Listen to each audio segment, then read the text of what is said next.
শালা এটা আসেল বাটপার যদি পাইতাম তাহলে তো আমি 50,000 টাকা পাইতাম। শালা আমি গরিব মানুষ, মানুষে খালি কয় নদী দিয়ে আহে। শালা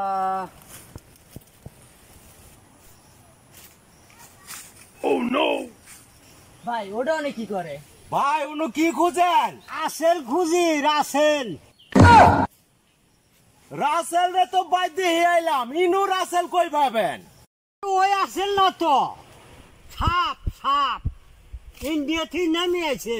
আমি খুঁজতাছি, সরকারের দিলে 50,000 টাকা দিব। ভাই বললে মানুষের কথা বিশ্বাস করেন, আপনি আয় বলেন, আপনার আবার সবে কাটবো, আপনি আয় বলেন, মিশা কথা আয় বলেন। 1 মাস ধরি আমি বাইতে বাড়াই না।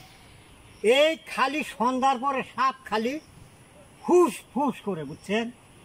এই জন্যে মনে করলাম নাড়ি দিয়ে যদি মাথা ওই কোনোরকম সাফাইয়াটা ধরার পাই তাইলে কাম হয়ে যাবে।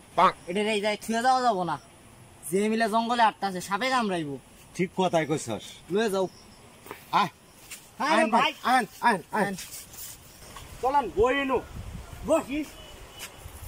ভাই কি বমু ভাই। ভাই হ্যাঁ, সাপ তো মানুষের ক্ষতি করে না, সাপের ক্ষতি আপনি যখন করবার যাবেন তখন তো আপনারা সুমারবো, আপনি জিমিলে খুঁজবা ধরছিলেন, ঠিক আছে? মানুষ কই মারছে, আঙ্গুর এলাকায় তো একটা মানুষও মরলো না সাপের কামড়ে। আপনি এটা খুঁজতে আছেন, রাত না পারেন, আম তো প্রত্যেক রাইতেই বাড়াই। ভাই ওডি তো ভালো হয়েছে, সুর বাটপার লুচ্চান বাইতে পারে না। সন্ধ্যার পরে যখন বাড়াবেন তখন হাতে একটা লাইট নিয়ে বাড়াবেন। আমি তো লাইট নিয়ে সারা বাড়ি বেড়াই রাত্রে, কোনো সমস্যা হয় না।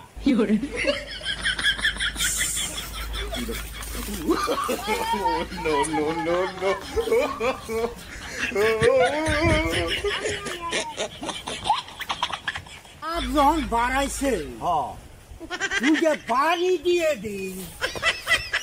হ্যাঁ,